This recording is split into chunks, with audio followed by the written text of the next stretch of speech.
আমরা এমন জায়গায় পৌঁছাতে চাই যে বাংলাদেশের এডুকেশন সিস্টেম পুরো বিশ্বে ঈর্ষণীয় হোক। আমাদের পলিটিক্যাল অপোজিশনের মধ্যে অনেকের কাছ থেকে আলোচনা শুরু হয়েছে, নেতিবাচক আলোচনা শুরু হয়েছে আমাদের কালচারাল কারিকুলামে কি আসতে পারে সেটা নিয়ে। এটা অত্যন্ত দুঃখজনক।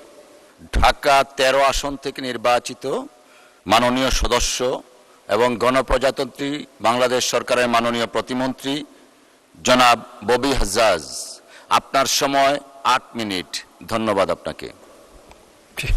বিসমিল্লাহির রহমানির রহিম। অসংখ্য ধন্যবাদ মাননীয় ডেপুটি স্পিকার মহোদয়।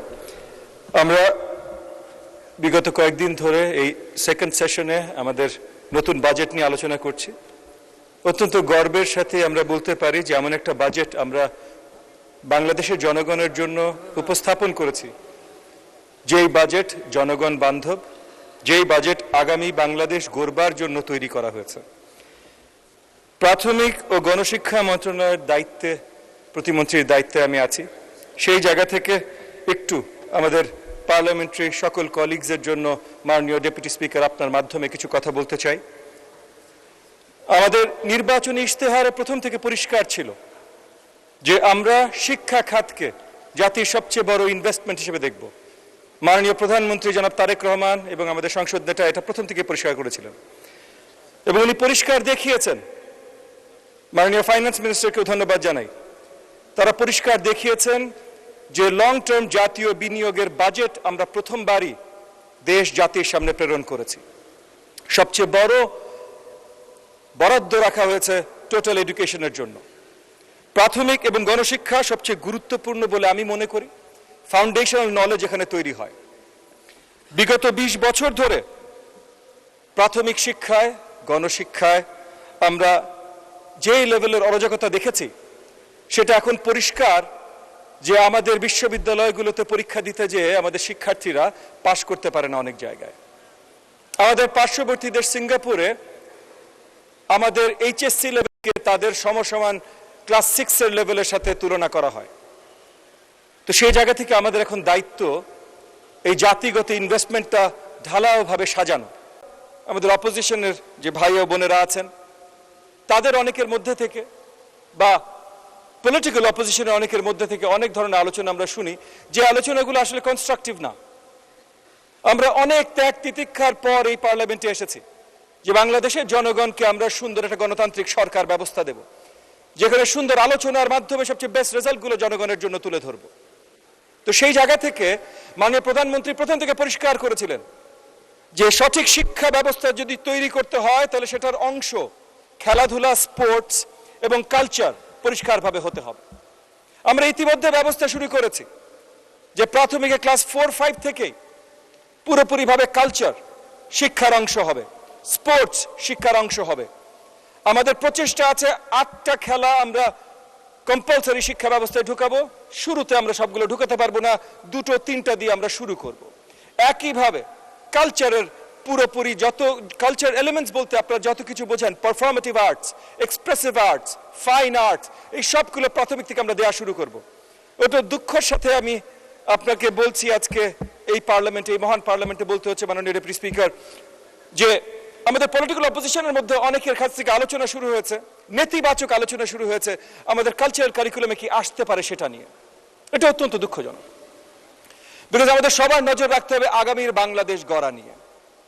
মাঝে মধ্যে আমরা দেখেছি এই মহান পার্লামেন্টে বসেও বা যারা বসেন এদের মধ্যে অনেকে বাইরে যে এমন বক্তব্য রাখেন যেই বক্তব্যগুলো আসলে কোনোভাবেই কোনো ভদ্র সমাজে, কোনো ভদ্র মানুষের মুখে সমীচীন না, একজন পার্লামেন্টের মুখে তো সমীচীন হতেই পারে না। স্পেশালি এমন বক্তব্য এসেছে যে আমাদের নারী পার্লামেন্টারিয়ানদের নিয়ে এত নেতিবাচক বক্তব্য এসেছে যে এই শব্দগুলো আসলে এই সিক্রেট পার্লামেন্টে আমরা উচ্চারণও করতে পারি না।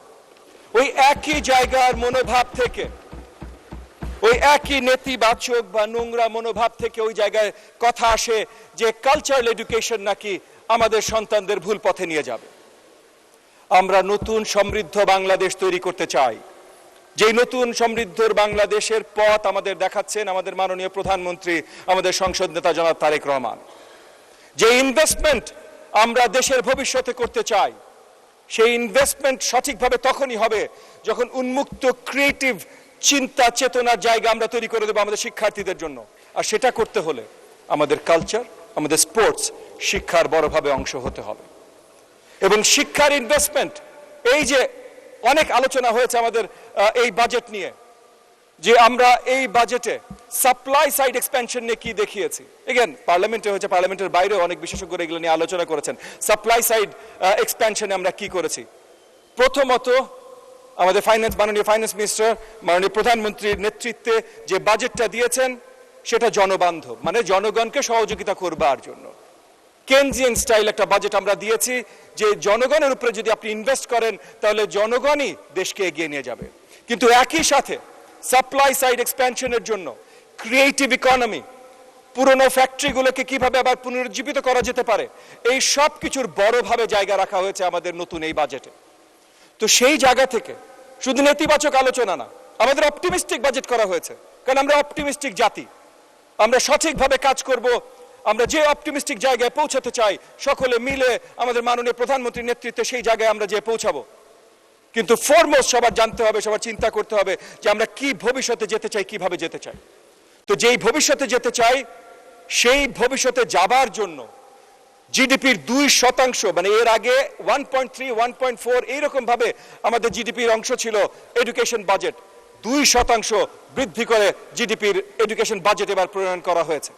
এবং আগামী দিনগুলোতে আমরা বিশ্বাস রাখি যে এটা বাড়তে বাড়তে আমরা 5% নিয়ে যাব ইনশাআল্লাহ। আমরা এমন জায়গায় পৌঁছাতে চাই যে বাংলাদেশের এডুকেশন সিস্টেম পুরো বিশ্বে ঈর্ষণীয় হোক। আমি একটা কথা বলে শেষ করব। আমাদের দেশে গত 20 বছরে, আজকে আমরা যেভাবে এডুকেশনের দিকে তাকাচ্ছি, যদি গত 20 বছরে তাকানো হতো তাহলে এই দেশের মানচিত্র, এই দেশের পুরো চেহারা বদলে যেত। আপনারা যেখানকার এমপি মহোদয়রা আছেন, মাননীয় স্পিকার আপনার মাধ্যমে বলছি, তাদের যে কোনো এলাকা রাস্তা গলিতে যখন হেঁটে যান বা গাড়ি নিয়ে যান, আশেপাশে যা দেখেন, যদি 20 বছর আগে এই এডুকেশন ব্যবস্থায় এত কড়া নজর দেওয়া হতো তাহলে আজকে ওই যা দেখেন তার থেকে আর উন্নত মানের দেখতেন। যেই দোকান দেখেন আরো বেটার দোকান দেখতেন, যেই অফিস দেখেন আরো বেটার অফিস দেখতেন, যে বাসা দেখেন আরো বেটার বাসা দেখতেন, যে স্কুল কলেজ দেখেন আরো বেটার স্কুল কলেজ দেখতেন। সো এই 20 বছর যদি আজকে যেটা শুরু করেছে মাননীয় প্রধানমন্ত্রী এবং ওনার নেতৃত্বে মাননীয় ফাইন্যান্স মিনিস্টার যে বাজেটটা প্রণয়ন আমাদেরকে দিয়েছেন, এটা যদি 20 বছর আগে এটা করা হতো তাহলে আসলে ওই বাসার চেহারা বদলে যেত, ওই দোকানের চেহারা বদলে যেত, ওই মার্কেটের চেহারা বদলে যেত এবং পুরোপুরিভাবে বলতে পারি পুরো বাংলাদেশের চেহারা বদলে যেত। তো আগামীতে বাংলাদেশের চেহারা আমরা এইভাবেই বদলাতে চাই।